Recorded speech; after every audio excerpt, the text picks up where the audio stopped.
Assalamualaikum warahmatullahi wabarakatuh. Perkenalkan, nama saya TWJ Yumeru. Saya dari program studi D3 Keperawatan Belitung, Poltekkes Kemenkes Pangkal Pinang dengan NIM 221447238. Di sini saya akan membahas tentang ragam bahasa Indonesia berdasarkan pemakai bahasa dan standarisasi bahasa dalam pengumuman resmi. Membahas tentang ragam bahasa Indonesia, usaha pembakuan bahasa Indonesia sudah berlangsung sejak tahun 1979. Pembakuan bahasa Indonesia tersebut dimaksudkan agar tercapai pemakaian bahasa yang cermat, tepat, dan efisien bagi masyarakat Indonesia. Langkah yang dilakukan pemerintah adalah menetapkan kaidah berupa aturan yang tepat di bidang ejaan, kosakata, tata bahasa, dan peristilahan. Bahasa baku atau bahasa standar sebagai salah satu ragam bahasa Indonesia berbeda dengan ragam-ragam lainnya, seperti ragam santai, ragam akrab, dan lain-lain, yang tidak menggunakan kaidah bahasa Indonesia dengan baik. Oleh karena itu, untuk menghindari kesalahan dalam pemakaian bahasa perlu ditetapkan kaidah standar sebagai pegangan bagi pemakai bahasa. Adapun langkah yang ditempuh dalam usaha pembakuan bahasa Indonesia ialah dengan kodifikasi, elaborasi, dan implementasi.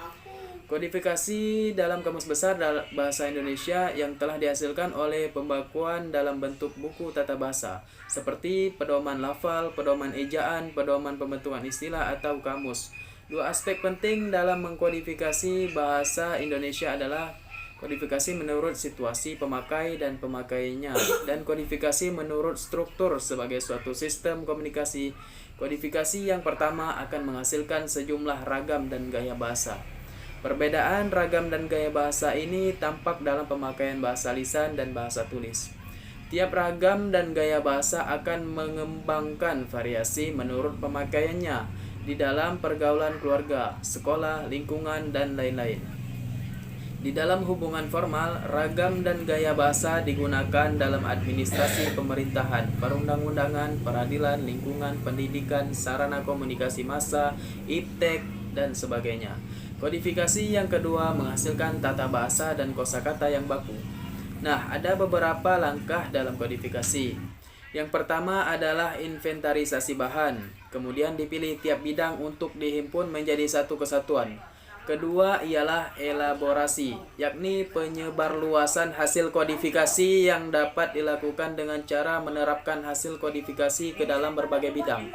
Misalnya bidang pendidikan, kedokteran, pemerintahan, sosial budaya, ekonomi, hukum, iptek, dan lain-lain.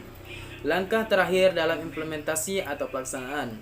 Jika langkah ini telah sesuai dengan aturan, tujuan pembakuan bahasa telah tercapai. Hal ini bergantung kepada pemakai bahasa dan kesadaran masyarakat akan pentingnya penggunaan bahasa baku secara baik dan benar sesuai dengan kaidah tata bahasa Indonesia. Nah, bagaimana sih ragam bahasa formal menjadi bahasa resmi? Ragam bahasa formal memperhatikan kriteria berikut agar bahasanya menjadi resmi. Kemantapan dinamis dalam pemakaian kaidah sehingga tidak kaku, tetapi tetap lebih luas dan dimungkinkan ada perubahan kosakata dan istilah dengan benar. Penggunaan fungsi-fungsi gramatikal secara konsisten dan eksplisit. Ragam bahasa formal memperhatikan kriteria berikut agar bahasanya menjadi resmi. Kemantapan dinamis dalam pemakaian kaidah sehingga tidak kaku. Ragam bahasa resmi ialah ragam bahasa yang biasanya digunakan dalam kondisi atau suasana yang formal. Sementara ragam bahasa tidak resmi ialah bahasa yang digunakan pada kondisi atau suasana sebaliknya, yakni tidak resmi atau non-formal. Dan ragam resmi adalah ragam bahasa yang biasa digunakan dalam suasana resmi atau formal, misalnya pada surat dinas, pidato, dan makalah atau karya tulis. Ragam bahasa menurut pemakai dan pemakaian. Ragam bahasa adalah variasi bahasa menurut pemakaian yang berbeda-beda menurut topik yang dibicarakan, menurut hubungan pembicara, kawan bicara, orang yang dibicarakan, serta menurut medium pembicara. Ragam bahasa ini timbul karena latar belakang budaya, sejarah, ataupun letak geografis. Ragam bahasa Indonesia berdasarkan pokok pembicaraan dibedakan menjadi 4, yaitu ragam bahasa undang-undang, ragam bahasa jurnalistik, ragam bahasa ilmiah, dan ragam bahasa sastra. Ragam bahasa Indonesia berdasarkan cara pandang penutur. Yang pertama itu ada ragam dialek, contohnya, gue udah baca itu buku. Ragam yang kedua ada ragam resmi, contohnya, saya sudah membaca buku itu. Yang ketiga itu ada ragam tak resmi. Saya sudah baca buku itu.